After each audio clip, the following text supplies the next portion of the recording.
be a man, boys don't cry, stop acting like a girl. These are all phrases many of us grew up believing were true.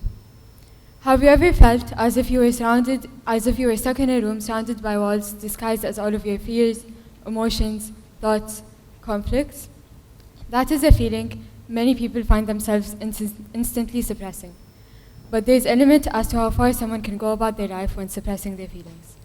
That limit is what I like to call the breaking point. A point where the cracks in the walls are more visible. The pain starts to fade, and you slowly but surely feel the room starting to collapse with little to no chance of turning back. Hello everyone, my name is Danah Aljenaei, and today I'm going to be talking about the stigma surrounding men's mental health and when it all began. We live in a world where our mental state is determined by societal gender norms. Are you aware that 3 times as many men as women die as a result of suicide?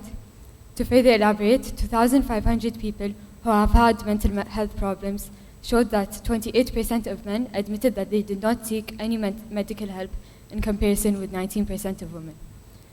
I would be lying if I said I knew the extremity of this beforehand, because like many others in this room, I didn't, which isn't unusual or anyone's fault. Most of us grew up with specific ideas stemmed into our brains.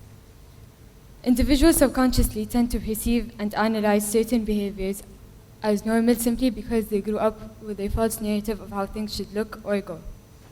Issues that are likely to go unnoticed are usually the most apparent in people's childhoods. What I mean by this is that there are many factors in our childhoods that have contributed to why men find themselves struggling to reach out, or even acknowledge any internal conflicts, which is why they also sometimes don't even label these feelings as problems. Have you ever noticed how it isn't out of the ordinary for men to react in extreme anger, but it is extremely odd to see one showing any sign of vulnerability? In many cases, men often ignore and dismiss any feelings or emotions, because that's what happens when they are taught that if they show any feelings or emotions, they are inferior. Patterns are everywhere. We see them in drawings, art, music, and even puzzles. But something that some people forget is that they are also seen within individuals psychologically. Children fall into patterns where an avoidance of dealing with emotions and problems isn't uncommon. The problem is patterns don't just disappear. They fade away when they are dealt with. Likewise, our issues don't just leave us. They follow us into adulthood if they are not properly addressed.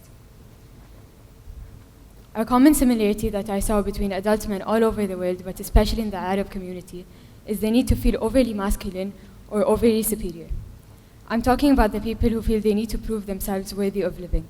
The people who need to prove themselves beneficial in order to fulfill a certain purpose. The ones who are physically and mentally drained, but feel as if they show any sign of weakness, they are weak. Mental illnesses, signs and symptoms aren't only limited to withdrawal, tiredness, and sadness. That stereotype is why many mental illnesses in many individuals are often overlooked and remain undiagnosed. Mental illness comes in many forms along with many coping mechanisms. It is frequent for humans to look at the bigger picture rather than wondering why. Why do some men act the way they do? I personally have asked myself and others this question because I was so distracted by the past to the point where I was so distracted by the present to the point where I had forgotten about the past and what might have contributed to their current coping mechanisms. They need to act superior because there was once a time where they felt nothing but inferior. They need to fulfill a certain role and push their issues aside because they can't show that side of them or else they are considered weak. They have this constant urge to show others that they are strong and unfazed because they are looked down upon and considered not manly enough if they don't. Insecurities were forced on children, and these children were once some of the men we see today having the biggest superiority complex. Imagine a world where talking about your mental health was not a taboo subject, where it wasn't frowned upon to reach out or seek help, where you didn't have to put up a fake mask all the time. We shouldn't underestimate the power of one's childhood and upbringing, and how much of an impact it has on their adult life. Children are advised to not run away from their problems, but how is it that we have normalized them running away from their issues when it involves their feelings and struggles? We cannot break through the stigma surrounding men's mental health if we forgot at the point where it all began. I advise you all to keep an open mind and look around. You never know what someone might be going through, and how a simple "I'm here for you" might make them finally feel validated. Thank you all for your time.